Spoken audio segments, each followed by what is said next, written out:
di Myanmar itu nggak hanya dengan Muslim Rohingya, tapi hampir di Kemina, di Pijai, itu ada juga orang yang Rohingya, pengungsi, hafiz 30 juz, hafid Quran. Bahkan ada orang Rohingya yang dia itu menjadi imam daripada Masjid Nabawi. Namanya itu Syekh Muhammad Ayub. Udah meninggal orangnya. Dia ini imam Masjid Nabawi yang awal datang ke Saudi itu sebagai pengungsi. Orang Rohingya jadi imam Masjid Nabawi. Gitu loh. Artinya apa? Bisa nggak kita menyamakan satu orang yang divideokan dia nggak bisa baca syahadat dan itu mewakili seluruh orang Rohingya? Ini masalah utama netizen kita yang cacat logika itu. Generalisasi, hasty generalization.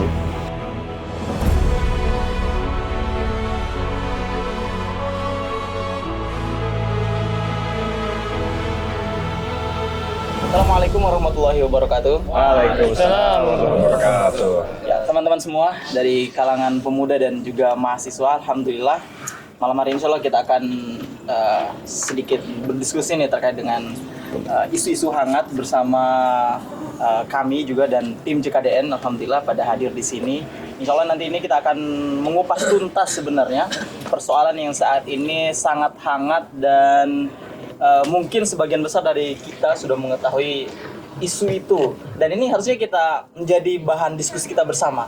Kenapa? Karena ini persoalan umat, ya. Bukan hangat, Pak. Membakar. Membakar, ya, sangat membakar. Bahkan boiling, saking membakarnya itu bahkan banyak para tokoh itu cawe-cawe ikut campur dan memanfaatkan isu ini untuk kepentingan-kepentingan politik. Nah, inilah kita akan bahas malam hari itu terkait dengan kasus Rohingya. Ini kasus Rohingya mungkin sangat-sangat hangat. Mungkin sekadar pengetahuan bagi kita bahwa sebenarnya masalah pengungsi-mengungsi itu sudah terjadi bahkan sebelum Indonesia ada, atau pada masa Nusantara pada saat itu ada Kesultanan Banten. Kita ini berada di Banten kebetulan nih. JKDN di Serang sekarang di Banten, dan perlu diketahui bahwa di Banten itu banyak pengungsi yang datang dari Sulawesi. Makanya banyak nih kalangan kalau kita lihat tuh ada suku-suku Bugis di sini. Ada orang Kendari. Ada orang Kendari. Salah satunya saya tadi bukan pengungsi ya, mohon maaf. imigran gelap. Iya, bukan imigran gelap juga. KTP saya masih ada. Saya nggak setiap soalnya. Emang ente gelap. Oh gitu ya, benar. Aduh, rasis nih, rasis. Kena matahari. KTP masih buton kan? Masih Kendari. Oh berarti ya. Walaupun saya Sulawesi tapi bukan imigran buta kayak mereka atau imigran gelap kayak mereka. Nah, inilah yang kita harus ketahui bahwa ternyata masalah mengungsi itu sudah dari dulu. Ya. Artinya kalau misalnya Banten itu menolak atau misalnya mereka tidak mau menerima pengungsian, ya nggak akan ada tuh orang-orang Sulawesi, Makassar, suku Bugis, suku Toraja dan sebagainya itu ada di sini. Nah, berarti sebenarnya masalah pengungsian itu sudah dari dulu, dan Kesultanan Islam itu sangat-sangat peduli dengan hal yang seperti ini karena ini berkenaan dengan persoalan umat. Nah, inilah yang kita akan bahas nih bersama tim JKDN dan para pemuda. Silakan nanti kalau ada pendapat mungkin bisa langsung diskusi aja gitu. Nah, di sini ada Pak Guru Fajar selaku sejarawan kita juga, dan juga Mas Niko Pandawa sejarawan kita dan penulis, insya Allah, alhamdulillah. Nah, ini sini insya Allah kita akan bahas satu lagi. Saya akan mulai dari mungkin Mas Niko aja lah. siapa nih? Saya mulai nih, siapa nih? Papa aja dulu. Oke, kita mulai Kan ke menyambung Papa aja. dari yang lalu. Oh, Maksudnya gimana? Oh tentang itu. kemarin. Oh iya. sebenarnya pembahasan Rohingya ini tidak akan lepas dari sejarah dulu. Iyalah. Iya. Kenapa? Karena banyak influencer saat ini membahas Rohingya dengan sok taunya.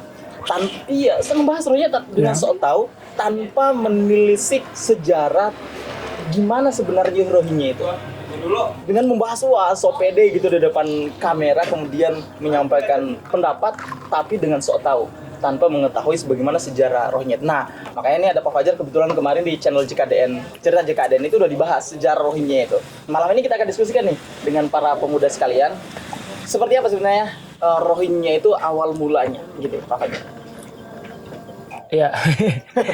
Saya nggak enak nih ada Mas Niko yang udah kesana. Masya Allah. Ya cuma Udah ke ya, Rohingya? ya udah nggak ke Aceh. Jadi ini serius nih, santai aja ya. Jadi Santai aja. Saya sama santai. santai aja gitu. Tapi kita yang serius. Ya santai gitu. Jadi bicara ungsi mengungsi dan Rohingya itu kan apa ya, satu sisi memang jadi gini loh, kita harus meletakkan bahwa Islam itu satu tubuh ya. Ya sepakat kan, Islam itu satu tubuh dan memang kita tahu bahwa dunia Islam itu luas dari Afrika hingga Indonesia, dan memang sudah sangat sering kalau kita buka sejarah itu ketika entah terjadi bencana alam atau mungkin terjadi peperangan atau kelaparan, itu sering ada kaum muslimin itu berpindah, jadi hijrah gitu, dan diterima di tempat lain, diterima oleh kaum muslim yang lain. Kita ingat misalnya saudara-saudara kita di Afrika Utara itu banyak sekali keturunan Andalusia. Iya betul. Ya, keturunan Andalusia, orang-orang yang mereka ini dulu kaum muslimin yang terusir ketika Andalusia itu direbut oleh Kristen ya, oleh Isabella itu. Yang jadi lagunya Emisat, nggak serius. Cukup. Nggak ada ibu. Nggak saya nyanyikan tenang aja. Bukan Tebul Jamil. Ya, itu satu. Yang kedua, kita lihat Islamisasi di Nusantara ini tidak bisa tidak itu salah satu faktor pendorongnya itu ketika banyak kaum muslimin itu yang berhijrah. Saya jadi inget ini kontennya siapa tuh yang makan-makan itu. Ada jamet tuh. Iya, semuanya ada jamet lewat lah. Gitu. Itu karena peristiwa perang salib dan penghancuran Baghdad ya. Penghancuran Baghdad oleh Tatar Mongol gitu. Nah, itu kan terjadi istilahnya itu banyak kaum muslimin yang akhirnya berpindah ke wilayah timur negeri muslim.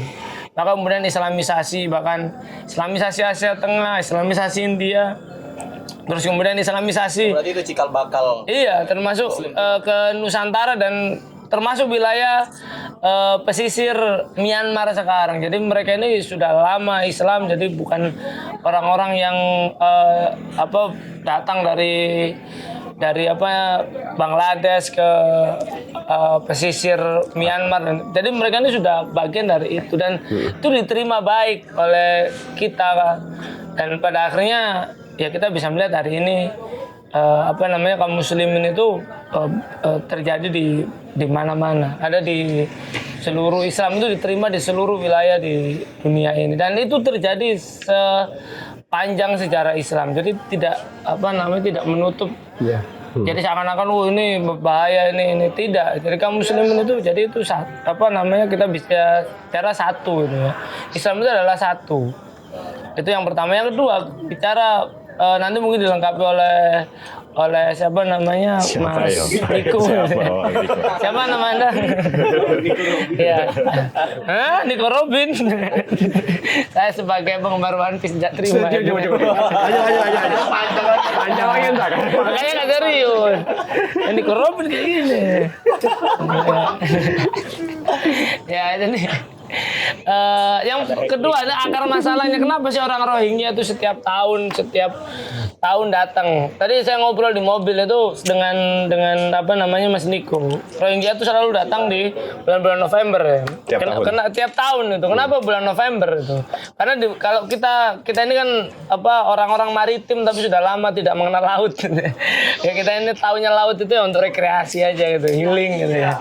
Dan kita ini orang-orang yang dilahirkan bangsa maritim gitu. Katanya nenek moyang sang pelaut ya.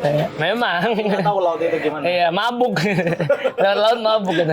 Itu di bulan-bulan November itu arus laut itu masuk ke negeri kita, ke Indonesia. Why? Kenapa? Kenapa November? Ya terjadi ini perpindahan angin muson.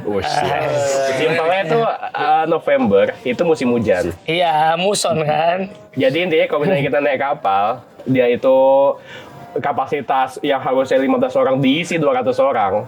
Aman. di tengah laut yang dia itu Kehabisan air. panas, dehidrasi. Iya. Itu tingkat kematian tuh bisa tinggi kalau kita berlayar di musim panas. Nah, kenapa? Anginnya juga gini. Anginnya juga gila kan. Angin ke sana.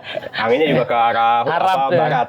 Nah, kalau misalkan November itu musim hujan, Iya. dan lagi musonnya itu ke arah timur. Ada lagunya tuh. Walaupun nggak pakai angin kan, pakai mesin sekarang teh. Itu nggak ada mesinnya. Ada yang kejadian yang ke Aceh yang awal-awal dulu tuh. Itu mesinnya mati berminggu-minggu tuh. Tahun 2014 itu. Iya. Tapi ini adem lah November. Iya. Ada lagunya tuh. Lanjut.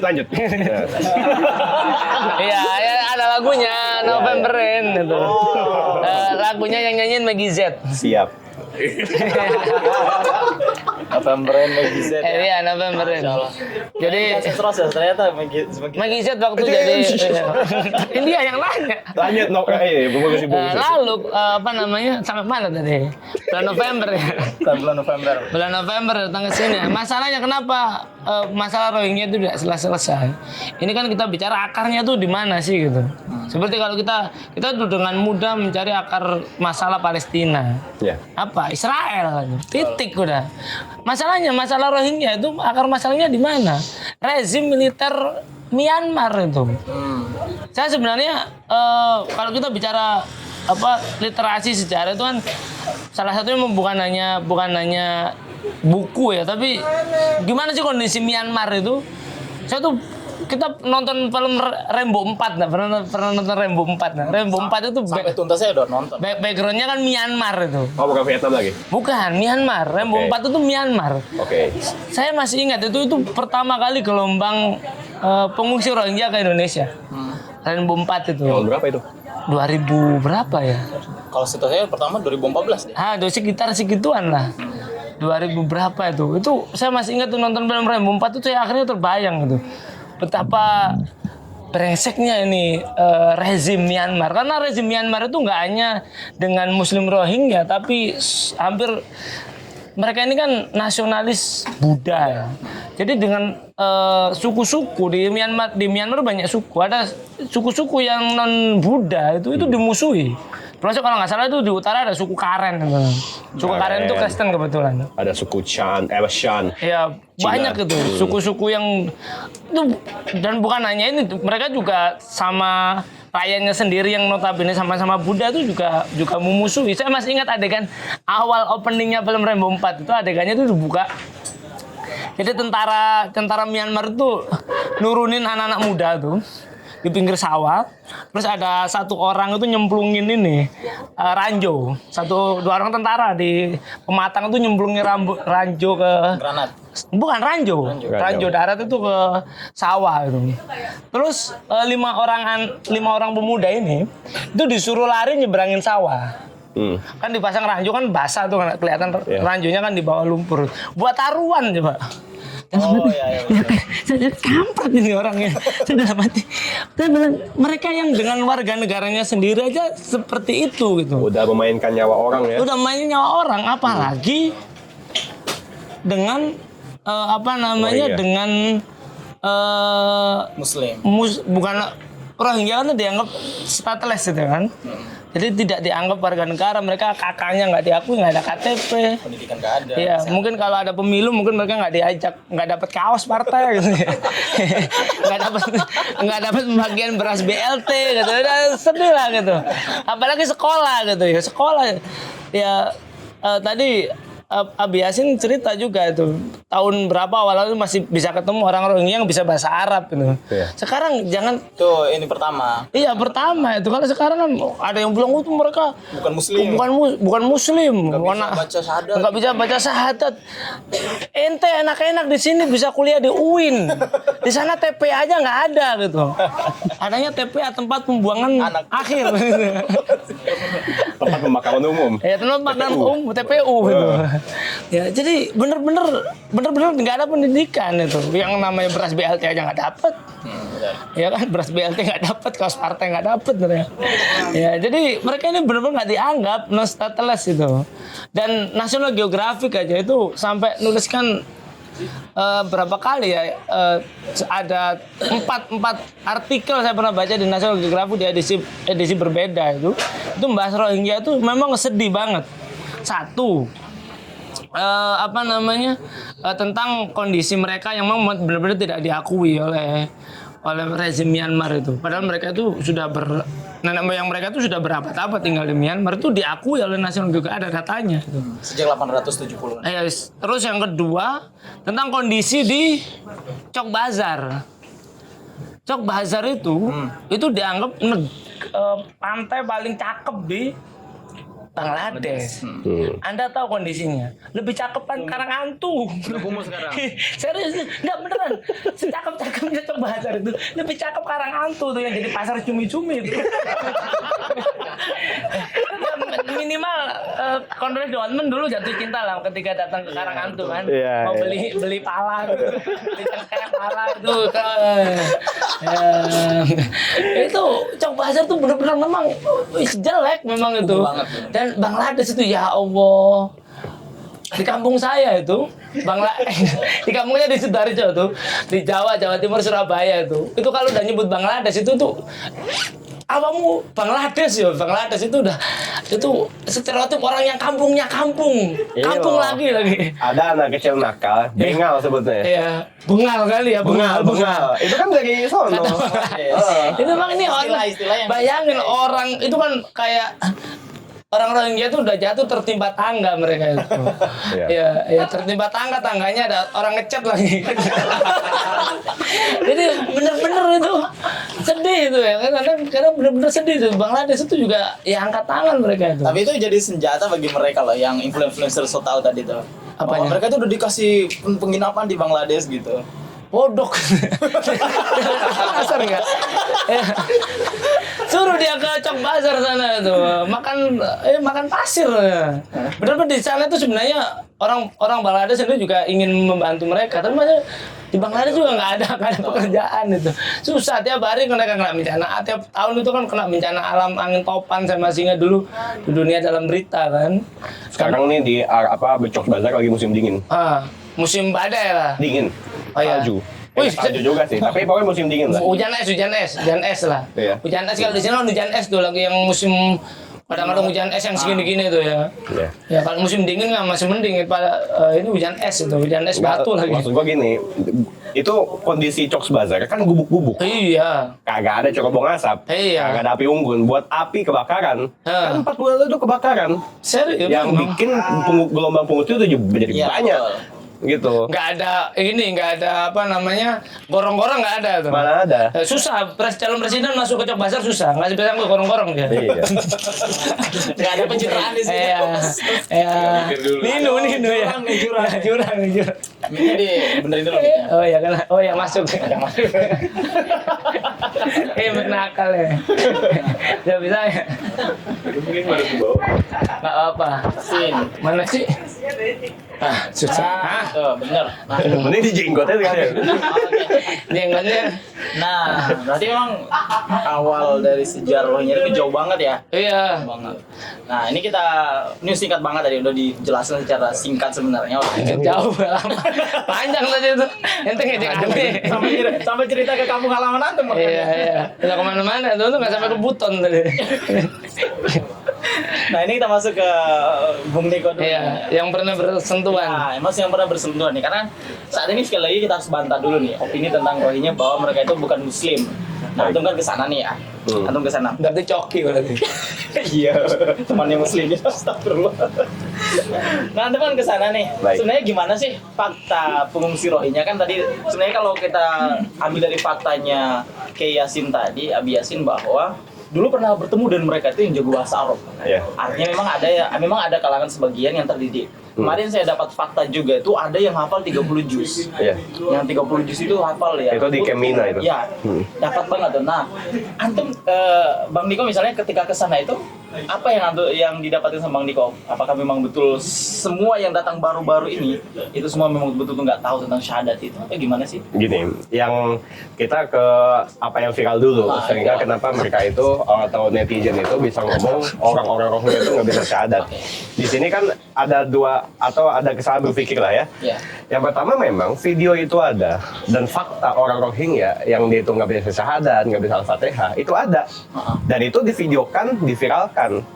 Oke. Dari situ kemudian netizen berpikir bahwa seluruh orang Rohingya itu nggak bisa syahadat, nggak bisa Fatihah. Berarti generalisir. Nah itu. Ini kan masalahnya adalah generalisir. Apakah kelakuan satu orang atau sifat seseorang yang nggak bisa baca Fatihah, nggak bisa syahadat, itu kemudian mewakili seluruh orang Rohingya? Padahal di Indonesia itu ribuan orang nggak bisa baca Quran. Jangankan ribuan orang, ente buka YouTube aja kan suka banyak tuh netizen YouTuber iseng bikin challenge. Rukun syahadat, Rukun Islam. rukun Islam berapa? Ngawur semua itu, ya kan? Ya banyak. Iya. Iya. Terus apakah kita bisa menganggap seluruh remaja, orang-orang yang ditanya itu nggak bisa baca syahadat, seluruh remaja Indonesia nggak bisa baca syahadat? Padahal mereka itu orang punya sekolah loh. Iya, Iya, tapi TPA maksudnya ada itu kan nggak bisa mengeneralisir, ya kan? Nah, terus kalau kita lihat faktanya, dan memang awal bulan ini, alhamdulillah ini tuh ada kesempatan ke Aceh. Aneh kebetulan banget ketemu dengan orang-orang yang baru diusir kemarin itu di Balai Mesiraya. Itu ada 137 orang di Banda Aceh. Itu yang aneh temuin, yang sekarang lagi diusir tuh dari sana oleh mahasiswa itu. Ada temuin, aneh minta baca Fatihah lancar. Bahkan bukan cuma Fatihah, ayat kursi sampai ayat-ayat lanjutannya dibabat juga sama dia. Maksudnya apa? Ada juga toh orang yang kemudian bisa, atau tadi di Kemina, di PD, Pijai, itu ada juga orang yang Rohingya, pengungsi, hafiz, 30 juz, hafaz Quran, bahkan tadi Abi Yasin bilang ada yang bisa bahasa Arab. Karena faktanya apa? Orang-orang Rohingya itu bukan cuma ada di Indonesia, bukan cuma ada di Aceh, banyak yang di Arab Saudi pula. Ya, di Arab Saudi, ya kalau di Arab Saudi berarti pada bisa bahasa Arab kan. Bahkan ada orang Rohingya yang dia itu menjadi imam daripada Masjid Nabawi. Namanya itu Syekh Muhammad Ayub. Udah meninggal orangnya. Dia ini imam Masjid Nabawi yang awal datang ke Saudi itu sebagai pengungsi.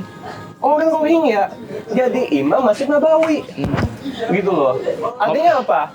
Bisa nggak kita menyamakan satu orang yang divideokan dia nggak bisa baca syahadat dan itu mewakili seluruh orang Rohingya? Ini masalah utama netizen kita yang cacat logika itu. Generalisasi, hasty generalization. Menganggap perwakilan perbuatan satu orang itu mewakili semua orang. Gua kasih perbandingan lagi. Masih pada inget nggak kasus beberapa minggu lalu atau mungkin sebulan lalu soal seorang ayah membunuh 4 anak kandungnya? Tahu? Dengar tahu? Itu kejadian di Jagakarsa, di Jakarta Timur. Ya. Tahu nggak fakta? Kalau orang yang ayah jahat itu yang ngebunuh 4 anak kandungnya itu perantau dari Aceh, Pak. Orang Aceh dia. Oke? Terus apakah kita kemudian bisa menganggap seluruh perantau dari Aceh yang ada di Jabodetabek atau di Pulau Jawa itu suka bunuh anak-anak? Jahat semua itu. Suka bunuh anak kandung semua orang Aceh itu. Kan nggak bisa gitu juga. Orang Aceh nggak akan terima. Dan secara logika kita juga nggak akan terima karena itu generalisasi. Kenapa kita melakukan itu kepada orang Rohingya? Ada yang nggak bisa baca syahadat, ada yang berbuat kriminal, ada yang suka perkosa, ada yang mencuri.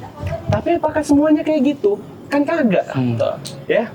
Jadi ini cara berpikir yang harus dibenahi di masyarakat. Bil khusus para netizen dan akun-akun anonim ya, yang dia itu suka bikin pemberitaan soal Rohingya yang itu nggak pakai kaidah jurnalistik. Betul. Itu kan masalah. Clickbait. Masalah kali itu. Itu ya ini ya soal. Tadi dia semua mereka ini tadi influencer itu sebenarnya sedang namanya itu mengikuti arus lah. Ikut arus. Betul.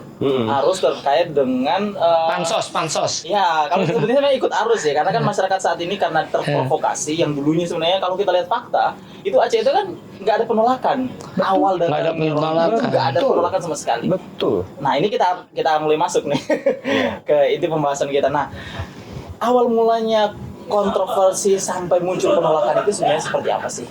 Kalau kita mau bahas fakta ini sebenarnya kayak gimana? Sebulan lalu saya ingat tuh TikTok awal-awal itu. Enggak. Belum bukan dari sebulan lalu. Ada Sebulan. 10 bulan lalu. Oh iya. Oke. Dari iya. awal tahun 2023, Ane pernah nonton satu diskusi di Aceh sama teman-teman tuh, itu ternyata Mulai muncul. friksi-friksi soal kelakuan orang pengungsi Rohingya yang dipermasalahkan itu udah ada dari 10 bulan lalu. Ya. Tapi kemudian kenapa sekarang menjadi ramai? Atau kenapa tahun ini menjadi ramai? Padahal orang-orang Rohingya itu udah ya lama juga kan di Aceh. Ya, ada provokasi. Ada provokasi di sini. Provokasi dari pihak-pihak yang tidak bertanggung jawab dan cenderung memanfaatkan isu ini untuk memajukan kepentingannya sendiri. Tapi ini masih dugaan, ya, yang kita mungkin belum bisa menunjuk satu orang. Tapi indikasi itu ada, ya. Tapi terlepas dari itu semua, karena ini udah telanjur basah gitu ya, bukan basah, telanjur terbakar, ya, masalah provokasi ini. Nah ini diskusi-diskusi kayak gini penting untuk kita gelontorkan gitu, karena tingkat literasi orang Indonesia itu rendah. Sangat. Ya kan? Sangat rendah sekali. Saya ingat pernyataannya Pak Anies Baswedan ketika menilai literatur orang Indonesia, tingkat literasinya itu menyatakan gini, sebenarnya orang-orang Indonesia itu secara kuantitas literasi itu baik banget. Kuantitas ya, kita bahas di kuantitas. Tapi secara kualitas itu sangat sedikit. Sangat minim. Kenapa? Ini perbandingannya gini. Orang Indonesia itu betah membaca apapun yang lewat di beranda mereka. Iya. Itu kuantitas. Betul. Benar kan? Betul. Tapi secara kualitas, kita lihat konten apa yang dibaca. Itu Pak, orang-orang kita itu kuat baca, nggak bisa dinasikan. Tapi bahasanya baca apa? Baca WA, ya kan? Status. Baca status. Betul. Baca apa lagi? Story, segala macam. Story. Apalagi Baca hal yang berbau ini apa namanya Kurniawan apa namanya Loker. bukan apa namanya istilahnya tuh pokoknya yang inilah konspirasi. Kurniawan Itu lebih diminati dibandingkan fakta-fakta. ya pokoknya berbau konspirasi lah. Nah itu udah jatuh ke kualitas. Kita Kualitas. tahu yang namanya orang yang Masih pemuja mending. konspirasi, yang suka konspirasi itu kualitas bacaannya buruk. Betul. Kuantitasnya banyak. Kuantitas banyak, cuma kualitasnya buruk. Betul. Apalagi sekarang ada tren di media, kalau memang yang namanya bacaan itu udah nggak begitu diminati oleh generasi Z. Yang lebih diminati itu apa? Video. Videonya itu bukan lagi video-video panjang kayak di YouTube, tapi short, ya kan? Video-video pendek. Yang faktanya itu belum bisa dikonfirmasi. fakta belum bisa dikonfirmasi dan itu dijadikan sebuah viral oleh algoritma media sosial, ya kan? Ya itu apa? Ya kita sebut merek TikTok. Emang kacau ini. Ya. Harusnya ditutup bukan TikTok Shop-nya. Bukan TikTok Shop-nya, TikToknya. Memang. Oke, kembali ke laptop. Gini loh Pak, masalah yang kita hadapin sekarang ini bukan hal baru. Maksudnya provokasi yang ada di media sosial. Ini juga kejadian di Myanmar. Ya. Tadi Pak Fajar bahas sejarah bahwa orang Rohingya itu memang sudah dipersekusi dari Myanmar itu bahkan sudah merdeka atau berdiri sebagai sebuah negara berdaulat tahun 1948. Tapi orang Rohingya mulai mengalami persekusi yang lebih tajam, lebih parah itu tahun 1978. Ada apa di tahun itu? Ada sebuah operasi, namanya tuh operasi Raja Naga, bukan Raja Singa. Raja Naga. Dragon King Operation. Siapa yang menjalankan? Itu ada dua institusi, junta militer sama keimigrasian Myanmar. Apa yang mereka targetkan untuk mengeluarkan orang-orang Rohingya dari keluarga negaraan Rohingya itu sendiri. Dan tahu nggak yang mimpin itu? Dia kan bilang orang Rohingya itu orang asing gitu, bukan asli. Padahal yang pemimpin jenderalnya itu asing ternyata. Iya. Cina. Junta militer tadi itu dia kalangan Buddha kan? Gini loh, kalau di Indonesia itu kan identitas yang diakui itu agama kan, ya. Di Indonesia ada 6 agama. 6 sekarang tambahan dari itu pas masuk itu Pak Gus Dur itu loh. Konghucu. Ya udah masuk ke 6 Indonesia 6 agama. Myanmar beda kasus Pak. Yang menjadi identitas pengakuan itu bukan agama, tapi etnis. Basically etnis. Nah, etnis yang diakui itu ada 8, ya. Kalau misalkan mau kita absen, itu ada etnis Kachin, Kayan, Karen, Chin, Burma, Mon, Rakhine, Shan. 8. Nah, Ya. Rohingya nggak masuk. Ya kan? Jadi ibarat kata nih, ada nggak di Indonesia penganut agama Yahudi? Nggak ada. Ada. Oh, ada. Di Manado. Betul. Ya kan? Ada sinagognya. Iya, tapi Itu mereka tuh nggak Yahudinya Yahudi Nasrani. Yahudi. Yahudi. Nanti kita bahas di lain waktu ya. Ya, kemana waktu Tapi lah. ini Yahudi. Ada. Tapi mereka diakuin nggak di Indonesia? Nggak diakuin. Nggak diakuin. Ya. Walaupun Indonesia masih slow-slow aja. Ya. Tetap mereka bisa hidup. Nah, saya ini yang mengatur masalah identitas kenegaraan. Identitas dalam KTP itu, ini adalah junta militer. Di mana mereka punya ideologi Burmanisasi. Burmanisasi itu apa? Bermanisme. Siapa yang bukan Burma, siapa yang bukan Buddha, maka mereka bukan bagian dari warga negara. Dan ini pendekatannya pakai pendekatan militeristik. Yang dipimpin oleh junta militer tadi. Dipimpin oleh junta militer, oleh Jenderal Ne Win namanya. Ya. Nah, dari situlah kemudian tahun 78 itu secara teratur orang-orang Rohingya mulai terusir. Jadi ini konflik lama Pak sebenarnya. Iya. Konflik udah puluhan tahun yang nggak kelar-kelar. Ya kan? Nah, dari situlah kemudian terus berlanjut, sampai hari ini. Tadi pertanyaan intinya apa? Jadi lupa juga. Yang muncul timbulnya provokasi tadi sampai ada penolakannya. Awalnya kan Aceh itu menerima bahkan dari seluruh pulau-pulau yang pada saat itu disinggahi oleh Myanmar, oleh Rohingya dulu awal pertama mengungsi itu kan semua menolak. Satu yang kemudian menerima yaitu Aceh dulu. Nah sekarang kemudian muncullah tuh. Tadi gua lagi cerita soal apa kejadian yang sekarang kita alamin itu pernah terjadi sebelumnya juga di Myanmar. Iya betul. Nah itu dari tahun 78 sampailah ke tahun 2012 ya. Itu kebencian kepada orang Rohingya sudah tumbuh dari bibit yang ditanam oleh Ne Win di tahun 78. Orang-orang Buddha itu udah xenofobik, udah anti terhadap orang asing, udah diskriminasi, udah nggak ada keharmonisan sosial di sana. Kemudian itu semua atau meledak ketika ada pemicu, ya kita terbuka. Tahun 2012 ada kasus emang, di mana di kota Sittwe itu di negara bagian Arakan, itu ada wanita. Agamanya Buddha, orang Burma, diperkosa atau bahkan dibunuh oleh etnis Rohingya, orang Muslim, ya, orang Muslim. Kalau secara kriminologi, enaknya diapain?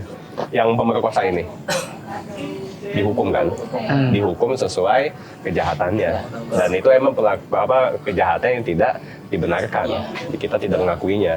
Masalahnya apa? Hal itu menjadi pemicu kebencian rasial.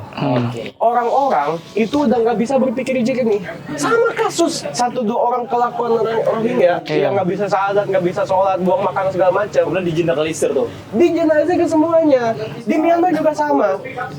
3 orang Muslim merkosa itu, ya, yang memang sebenarnya dihukum aja. Personally, ke 3 orang itu individunya.